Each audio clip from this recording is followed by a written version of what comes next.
ॐ ब्रह्मण्यदेवाय गोब्रह्मणहिताय च जगद्धिताय कृष्णाय गोविंदाय नमो नमः।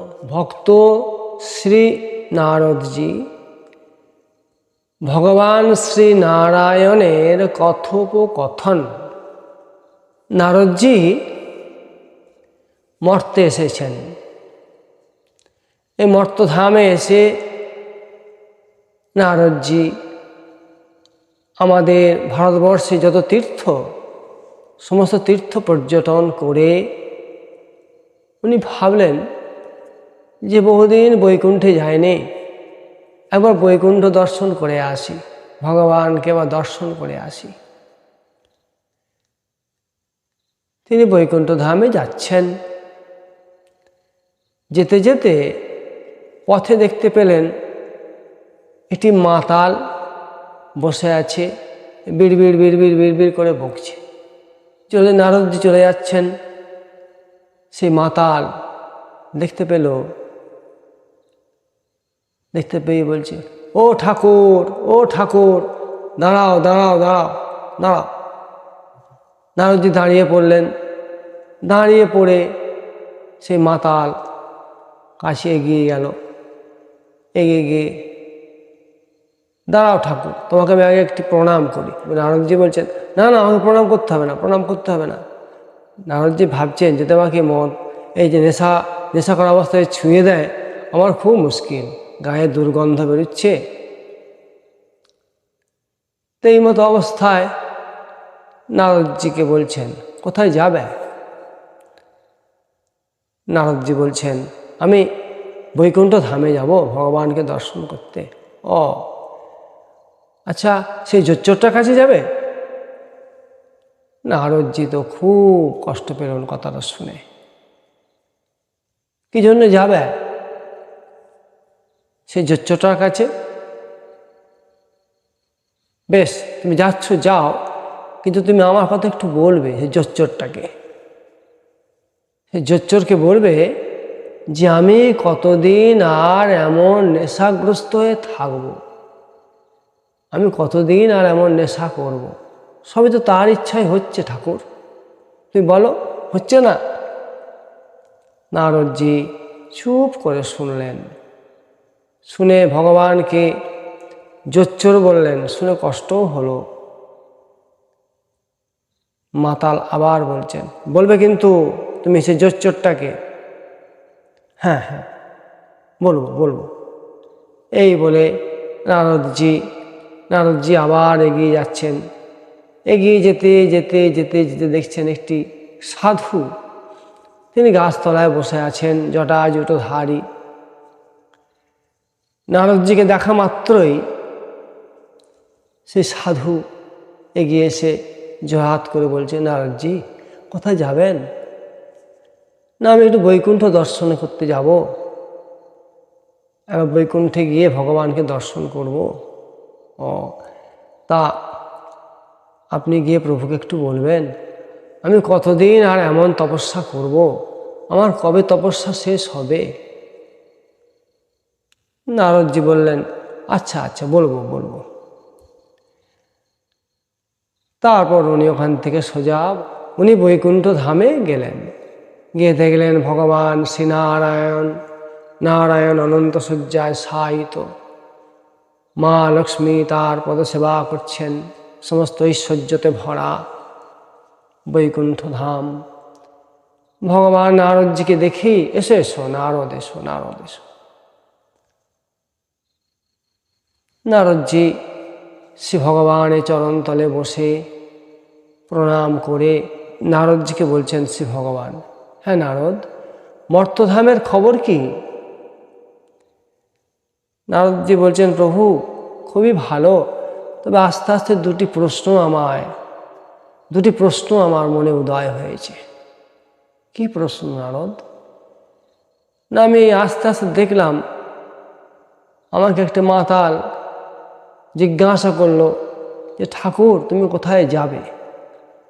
আমি বললাম আমি সে বৈকুণ্ঠ ধাম দর্শন করতে যাব, প্রভুর কাছে যাব। তখন আপনাকে গালি দিয়ে বলল, ও সেই জোচ্চরটার কাছে যাবে। আমার তো শুনে খুব কষ্ট হলো। সেই মাতাল আমাকে বলেছে আমি এমন নেশা কতদিন করব, আমি এমনভাবে কতদিন থাকব, সেই জোচ্চরটাকে গিয়ে বলবে। আর দেখলাম আস্তে আস্তে এক সাধু, তিনি সাধন ভজন করছেন এক গাছতলায় বসে, আমাকে খুব বিনয়ের সঙ্গে বললেন যে নারদজি, আপনি যাচ্ছেন, আমার কথা একটু প্রভুকে বলবেন, আমি কতদিন আর এমন তপস্যা করব, কবে আমার তপস্যা শেষ হবে। ভগবান বললেন, নারদ, আমি সাধুকে চিনি না, আমি সেই মাতালটাকে চিনি। নারদজি তো অবাক। আর সে মাতাল যে আমাকে জোচ্চোর বলেছে, ঠিকই বলেছে। নারদজি আরও অবাক। শোনো নারদ, আমি চোর। কি চোর জানো? ব্রজে যশোদা দুলাল নবনীত চৌরম, ব্রজে ব্রজঙ্গনানাং মন চৌরম, ভক্তং বহু জন্ম জন্মার্জিত পাপ চৌরম। শোনো নারদ, আমি ব্রজধাম বৃন্দাবনে মা যশোদার কাছে ননি চুরি করে খেয়েছিলাম, আর ব্রজগোপীরা আমাকে ভালোবেসেছিল, আমি তাদের মন চুরি করেছিলাম। আর যে প্রেমিক ভক্ত আমাকে ডাকে, আমাকে ভালোবাসে, আমি তার সমস্ত বহু বহু জন্ম জন্মার্জিত পাপ চুরি করে নিই। তাই আমি ওই মাতালকে চিনি, আমি সাধুকে চিনি না। আর তোমাকে যে প্রশ্ন করেছে, মাতাল বলেছে আমি কতদিন আর থাকবো এমনভাবে, প্রভুকে জেনে এসো। আর সাধুও জিজ্ঞাসা করেছে যে আমি এমন তপস্যা কতদিন করব, তুমি প্রভুকে জেনে এসো। তুমি গিয়ে বলবে প্রভু এখন খুব ব্যস্ত, একটা সূচের ভেতর দিয়ে একটা হাতিকে ঢোকাবেন তো, সূচের যে ছিদ্র, সেই ছিদ্রের ভিতর দিয়ে হাতিকে প্রবেশ করাবেন, এই নিয়ে প্রভু এখন খুব চিন্তায় মগ্ন। তখন নারদজি বলছেন, তাহলে উত্তর, এই উত্তর এর মধ্যেই পাবে। তারপরে নারদ ভগবানের প্রসাদ পেয়ে একটু বৈকুণ্ঠ ধাম দর্শন করে মর্তে আবার ফিরছেন। প্রথমেই সেই সাধু ধরেছে, নারদজি আপনি গিয়েছিলেন, কি বললেন প্রভু? না প্রভু এখন একটু ব্যস্ত। ব্যস্ত? কিসের ব্যস্ত? না প্রভু এখন এটি সূচের ভেতর দিয়ে একটা হাতিকে প্রবেশ করাবেন তো, ওই চিন্তায় প্রভু এখন খুব মগ্ন, এটা ব্যস্ত আছে। ও হ্যাঁ নারদজি, এটা কি সম্ভব? এটা কি হয় যে একটা সূচের ভেতর দিয়ে একটা হাতিকে প্রবেশ করানো? এই কী সব খামখেয়ালি বলুন দেখিনি, হ্যাঁ প্রভুর। নারদজি উত্তরটি পেলেন।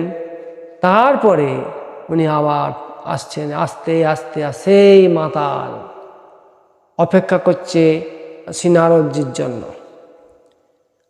নারদজি ভাবছেন আমি পাশ দিয়ে চলে যাব। এমন সময় সে দেখতে পেয়েছে, ও ঠাকুর, ও ঠাকুর, দাঁড়াও দাঁড়াও দাঁড়াও দাঁড়াও দাঁড়াও, চলে যাচ্ছ কেন? আমি যাই।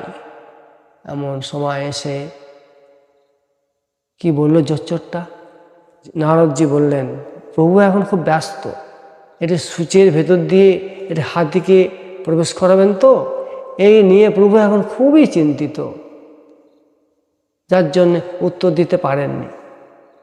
দেখেছো ঠাকুর, আমি সাধে জোচ্চর বলছি তাকে। আচ্ছা আচ্ছা ঠাকুর, যে তার পক্ষে কিছু অসম্ভব আছে? সব পারেন, তার পক্ষে কোনো তো অসম্ভব নেই। বলে তিনি সর্বশক্তিমান, তো তার পক্ষে তো সবই সম্ভব।